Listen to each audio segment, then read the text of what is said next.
Listening to Exopolitics Today with Dr. Michael Salla, your source for the uncensored truth regarding the human, extraterrestrial, global, and political agenda. Click the like button and subscribe to this channel. And now, here's Dr. Michael Salla. Well, I'm very happy to have James Gilliland on Exopolitics Today. James has a tremendous amount of experience and knowledge about extraterrestrial life and its political implications. He really is someone who has a lot of information about exopolitics. So welcome, James, to the show. Oh, thanks for having me on again. Well, this is the first time we've actually done a one-on-one where I've interviewed you. We've done it the other way around where you've interviewed me a few times, but Yeah. And I know you've presented at several of my Hawaii conferences. Yes. I think 2005, 2006, we met at some of those. So I'm very glad to be able to kind of like present you to my audience. Now, a lot of people, or some people in my audience, don't know about you. So, I mean, how did you get involved in this field of exopolitics? What's really interesting is that as a child, I had all kinds of experiences. And to me, it was just natural. You know, of course, UFOs exist. And we're raised in the high desert, and we would sleep outside at night and watch the ships. And we had encounters, and it had both some weird ones and some very positive ones. Most of them were very positive, and the positive ETs were kind of taking care of the negative ones. But and my dad, his family went back to Roswell, and my grandmother was the school teacher in Carlsbad, New Mexico, and the sheriffs, the first responders, actually came to her and told her the story, and they were white as a sheet. She said they couldn't even hold a cup of coffee, and they told her the whole story. So we seem to have this weird thing where all this information keeps coming to us, and we're part of it, and it's all unfolding. But at 5 years old, I was actually dying. I was in the hospital dying, and a being all dressed in blue came to me. And several times she came to me because they called my parents several times and told them I probably wasn't going to make it through the night. And then later on, I found out it was Mary, actually Mother Mary, who's very involved in the health and well-being of the children. And I'm not, a little disclaimer, I'm not Catholic, I'm not religious, I'm more spiritual. So she's not Catholic either. So, it's important to realize that this goes far beyond that. But I continued to have experiences in the high desert, and I just always had ongoing conversations. I would go up to these huge granite boulders and sit on them and have conversations, and they'd explain to me what was going on in my life and why people would think one thing and say something else and do something else. And it was really confusing me. And they explained to me past life things going on with my mom and why she acted the way she did. So it helped me depersonalize it and get through life.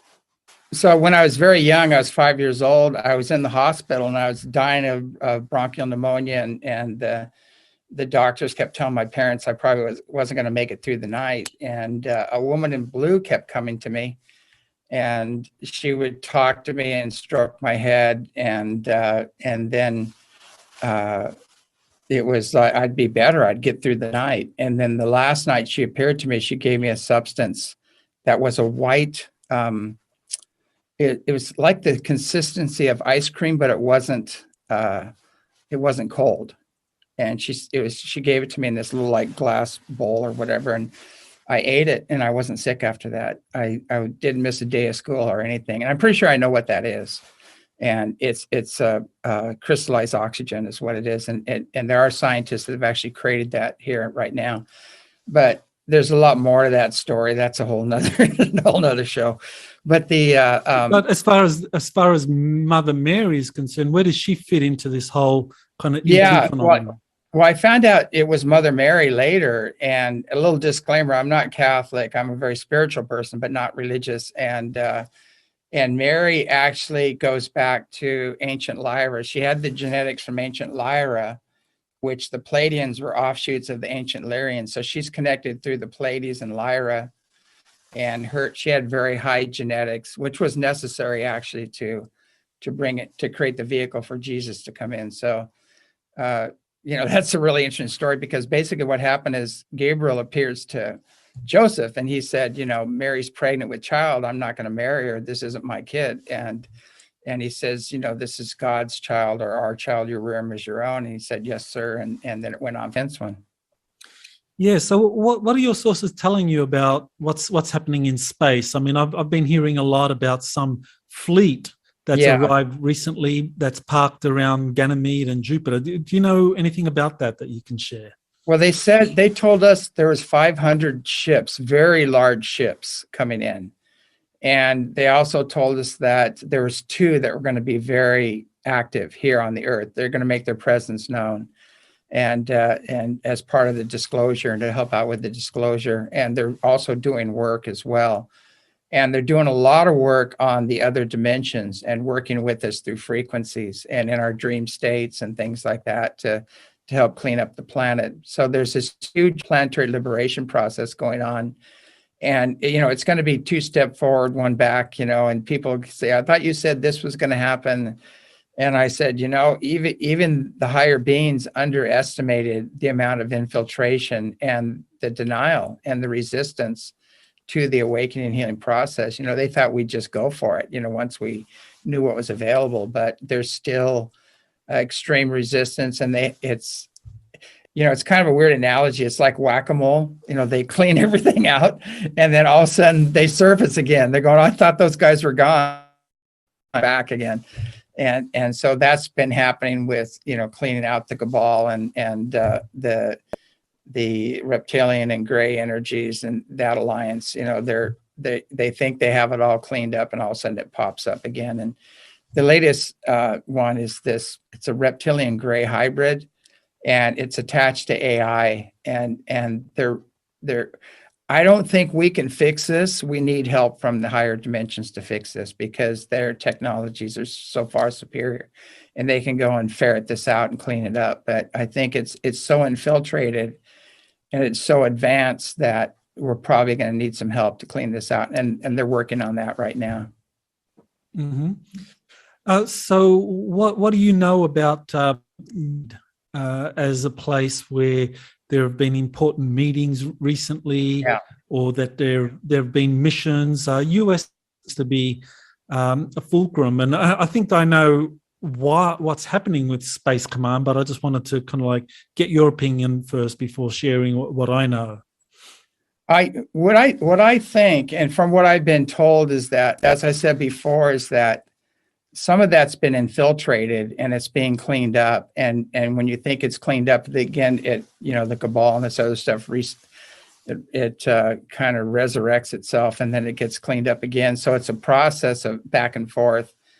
And so the White Hats and the Earth Alliance and that group are working to put an end to this tyranny program that we've had going on for thousands and thousands of years, back to the fallen Anunnaki, which we're actually the ancient Lyrians. We're the fallen Anunnaki. So, but they're also benevolent Anunnaki and Lyrians that actually advanced and continued to evolve. And they're in the 6th dimension and 5th dimension, mostly in the 6th.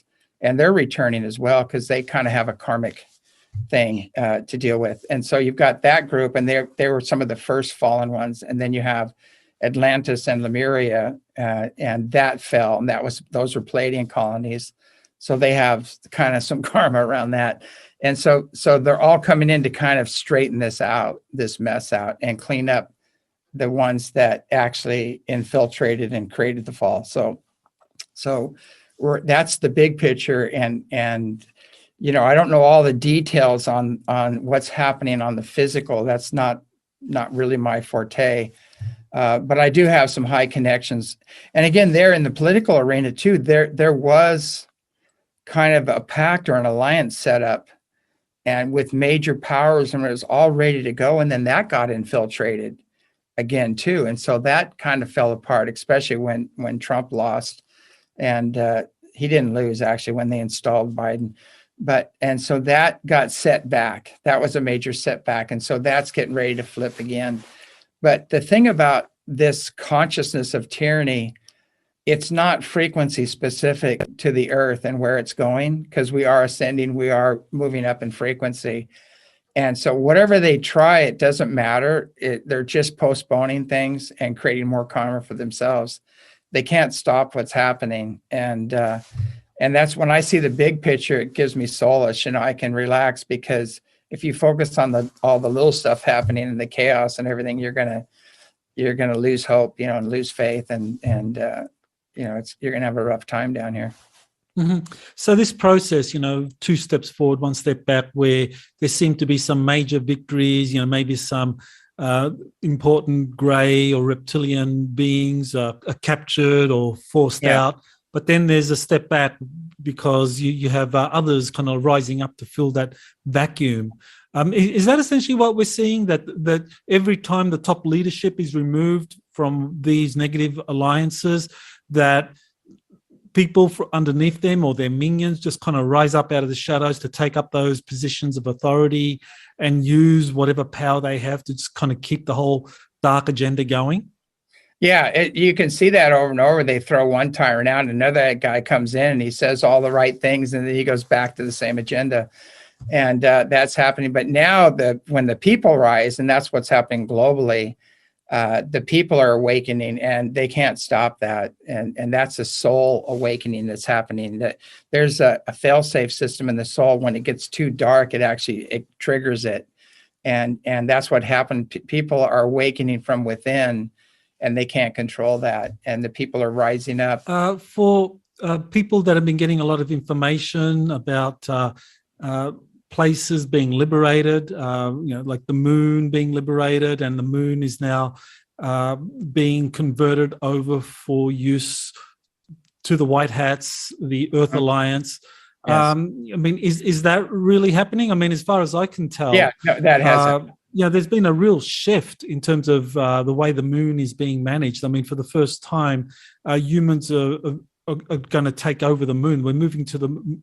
The moon's always been controlled by, whether you call them black hats or the Dark Fleet. They've controlled it for decades. But now, and they stopped the space programs or NASA in 72 from returning to the moon, because that was really the cover for the Navy setting up space bases on the moon, because the Apollo program was always a cover. But now what I see happening is that the Artemis Accords are a cover for the moon being taken over by this alliance of positive militaries. They call it the Combined Space Operations. U.S. Space Command is coordinating all the major militaries, apart from China and Russia, who are still on the outer, but they're coordinating to move into the moon in a big way, and they're already taking it over. So, is that something that means that these changes are inevitable? They can't be, or is this two forward, 1 step back?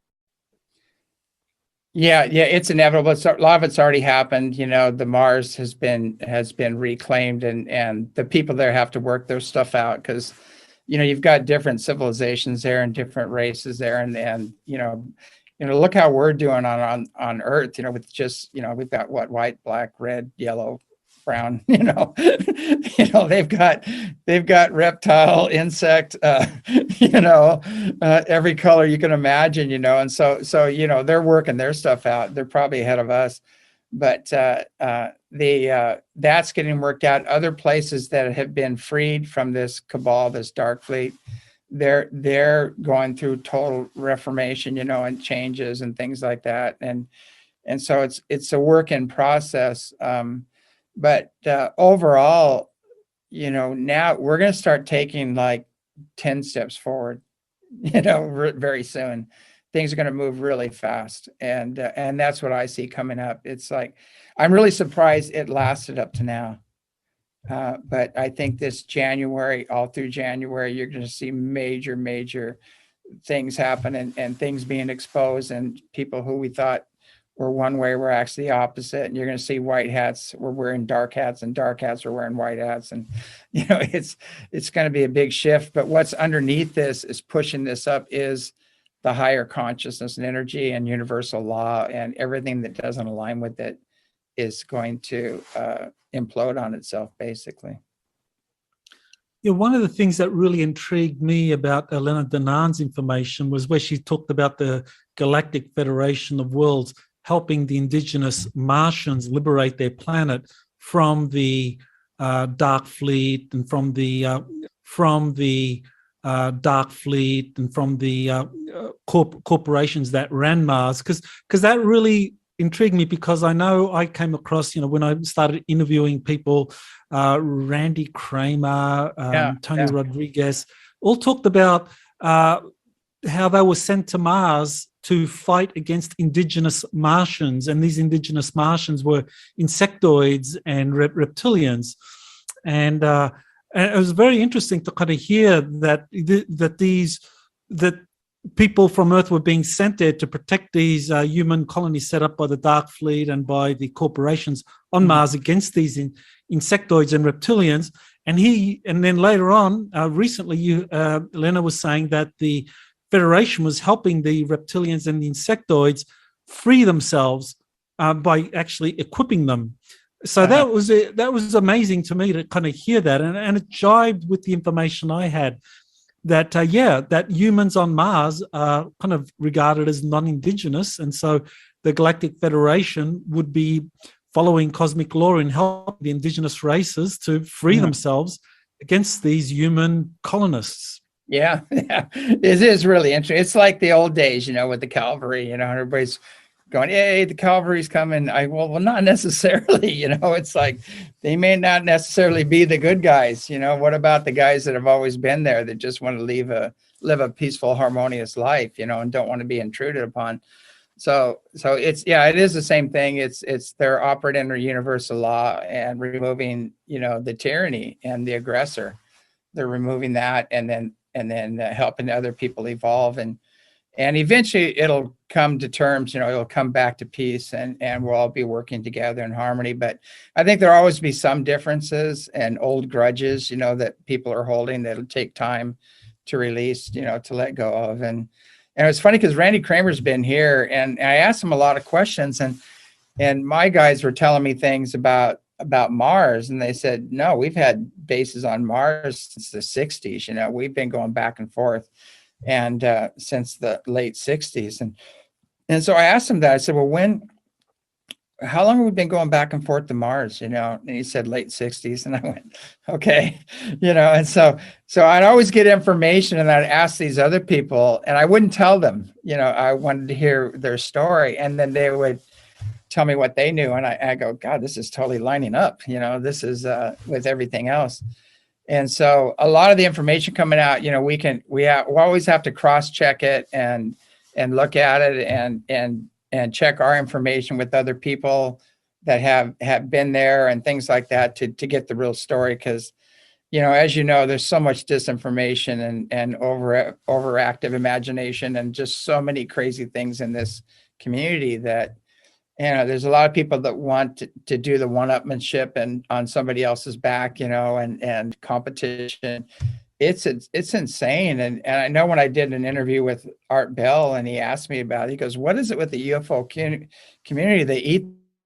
And I said, we just have to stop this competition, that we need to all tell our truth and our experience and put our information on the table and look for where it unifies, look for things that validate each other and figure it out. Then you have the whole pie. But we do have to realize that there is an extremely controlled narrative in the UFO community. It's like, because we've gone through this snowpocalypse, I've had a lot of time to sit and watch all the UFO things coming out now. And it's the same good old boys club. And they've never had an experience. They've never seen the ship. They've never seen, but they have these same guys every time on there and to validate it. And you're going, we're still at, do they exist? We're still at, do UFOs exist? And I said, and the information you're bringing out too is so far over the top that, yeah, they do exist. We've been working with them probably since the 30s in Germany. We've known about them, and we've actually back engineered their technology. We have our own space fleet. We've been interacting with these different races for God knows how long. And why are we still going back to, do they exist? Are they real? why are they here?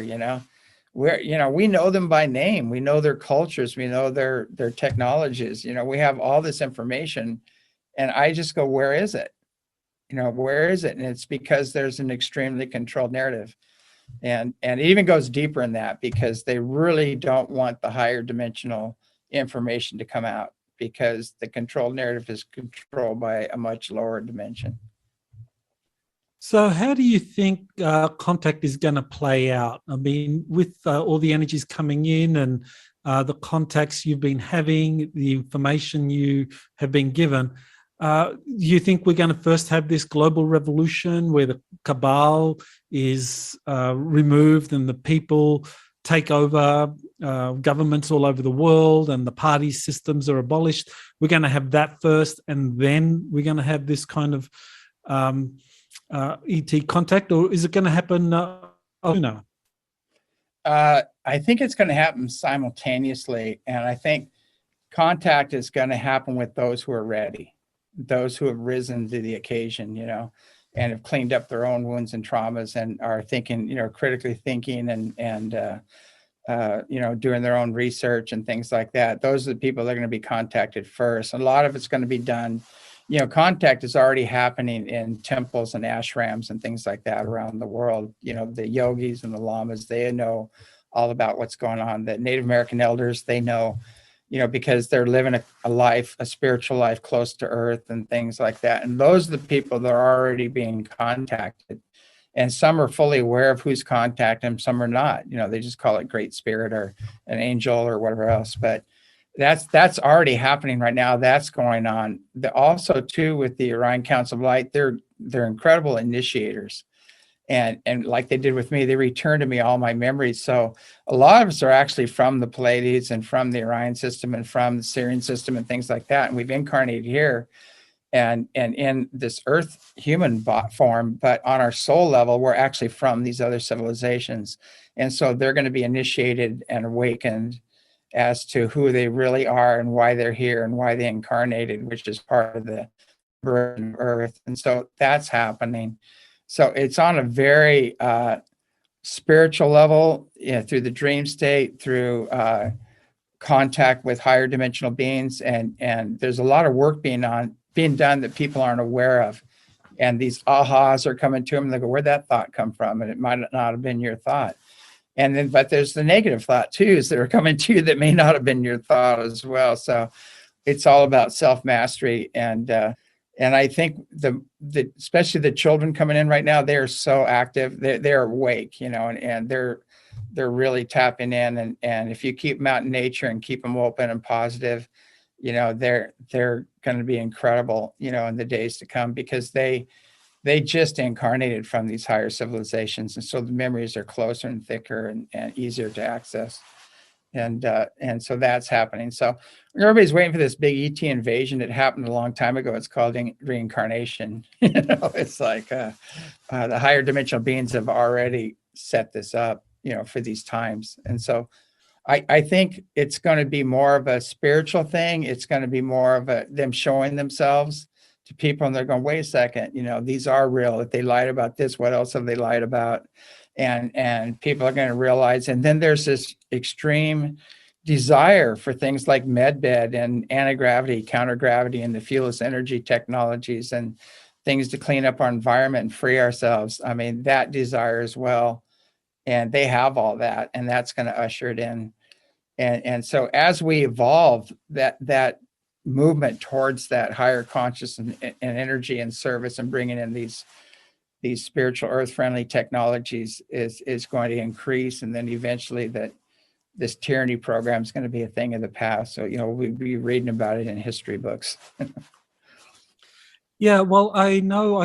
And when you talk about the Orion Council of Light, I mean, is that the same as the Council of Five? I think Elena talks about the Council of Five as being the remnants or what's left over of this Orion Council of Nine that used to exist. And so are we talking the same thing, the Orion Council of Light and the Council of Five? Are they pretty much the same body or separate things?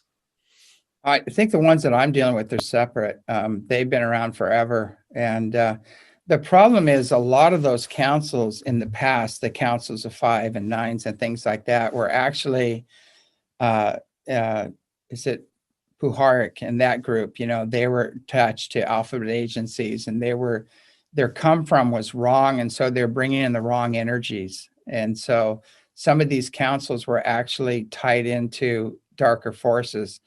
And so if you say the council 5 or 9, it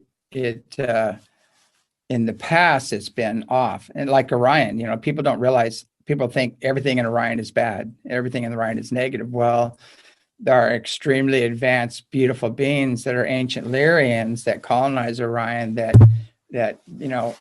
went through the wars, and they understand that they're how they operate. And so they're here to help us. So it's tricky when you give something a name. A lot of those names have been convoluted.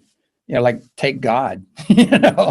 God's almost a dirty word to a lot of people because it's it's been so misused and abused and things like that. That's why I always say God, creator, great spirit, whatever you want to call it. It's just pure bliss. It's beyond any name or image we can give it. But when we get into all these names and past names and things like that, we need to be careful because some of these groups are not who we think they are. That's the best way I can say it. So I just go by my energetic connection, the amount of love and joy and bliss I feel coming from these beings and their message. Is it in service? Is it unifying? Is it helping us to evolve and empowering us as an individual? And I use that as my guidelines. And anytime it steps outside of those guidelines, I just switch channels. I said, no. And I call in my other friends and say, have a talk with this person, or this being, and take care of it.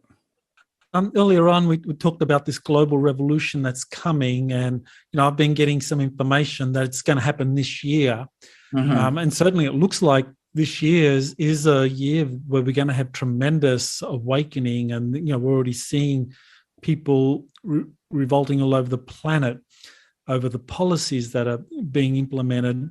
So, could this year be the year? Oh, yeah. I mean, basically, they call these policies draconian, and they call it draconian for a reason, because we've been under draconian law for, 450,000 years, basically. And it goes back to when Marduk made a pact with the reptilians for total supremacy, even over his own people. And he warred on his own people with an allegiance with the reptilians and the Greys. And we've been under that mess and been fighting against that for 450,000 years. Well, that's finally it was so infiltrated, and it's gone on for so long that finally those are being cleared out, and the people that have aligned with those energies are being cleared out. And so it's creating space for people to rise up and take their power back. And I really do see, I'm really surprised it's lasted as long as it did, because what happens, they brought a guy in, and this guy would tell the people everything they wanted to hear, and then they would totally flip on him. So people kind of step back and go, okay, we got our guy in, now things are going to change, and then they didn't. And so that's been happening globally. And now the people are saying, look, we don't even need this system at all anymore. The power is being condensed, like socialism. You take the power and you put it in the hands of a few, and the power and the wealth, and then eventually, you offer a bunch of free bennies and things like that. But when that money runs out, basically you're not going to, the few are not going to spend their money, to keep things going. And so there's a revolution, and people get angry, and then they take away their guns and their right to defend themselves, and then you have genocide. And that's been going on for God knows how long. And that's what these guys are trying to do. They're trying to create a system where these narcissistic billionaires, eugenicists, are going to control everything. And they're going to consolidate all the power and the wealth into the hands of a few. And they're going to divide everybody in culture, in race, and religion, and gender, and create all this division. And then it's ordered through chaos. They're creating all this chaos, and then say, we have the solution. We're going to bring order. And everybody gives their power away. And they said, yeah, okay, we're going to give you free this, free this, free this, free this. Well, where's it going to come from? Not coming from them. It comes from the people. So it's it's that same kind of mindset that we're going through right now. In a republic, everybody is king, and the power rests in the people. And in major civilizations, like extremely advanced civilizations, the power rests in the people, and they operate under universal law, and their leadership are more like councils or guides, and they kind of oversee the bigger picture. And then a good example I really want to talk about in ancient history, the Orion system. There was an Orion council there, and that council got infiltrated by the dark side, and the wise ones there said, hey, we need to gear up. There's something coming. There's a dark force coming. We need to gear up. We need to outfit our ships to defend the planet, and we need to be on the ready. And they went to the council and told them this, but the council got infiltrated. And so they said, no, we are going to take a spiritual approach. We're not going to gear up. We're going to, if we become a threat, then they're going to come after us. And if we're not a threat, they're going to leave us alone. And they started using all these mind control tactics. And so they didn't gear up, but enough people listened to the wise ones and did gear up enough to beat off these other forces. But it was really traumatizing to the civilization, because they lost a lot of their cities and things like that in the conflict. But they were the Orion ships were much more advanced, than the reptilian and the gray ships. They just weren't armed.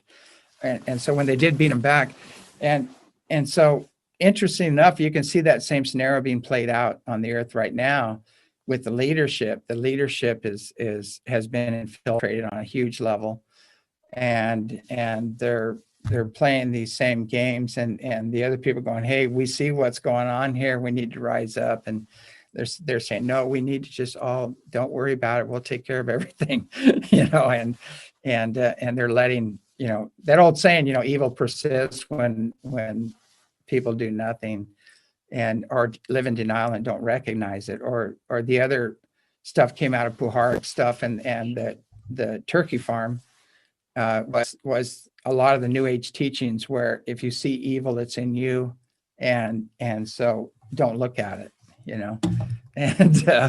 and things like that. So it exists. Everybody says, well, that's, if you see evil, that's the evil in you. And I said, look, if I die and leave this plane, evil's still going to be here, and it has its own force, you might say.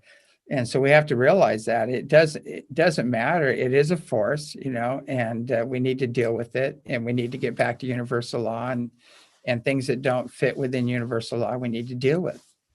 And so, yeah, that seems to me to be kind of like a really a very passive philosophy. If you just go through life thinking, well, whatever evil I see out there is evil, that's a mirror of me, so I've got to work within. And it's like, well, that may have a truth to it, but of course that doesn't negate the fact that evil is very real and it's out there, and that what you recognize within you is something that gives you an empathic connection, but you still have to take action. You still have to exactly do what needs to be done, and follow your path and take those actions. So what, and I know you just had a guy, a soldier, on your show. I actually listened to that show where he said there's some ships that they found in Antarctica, and I think one on the moon, and where was the third one? Was it Mars? I don't know. Ganymede and they're finding them throughout the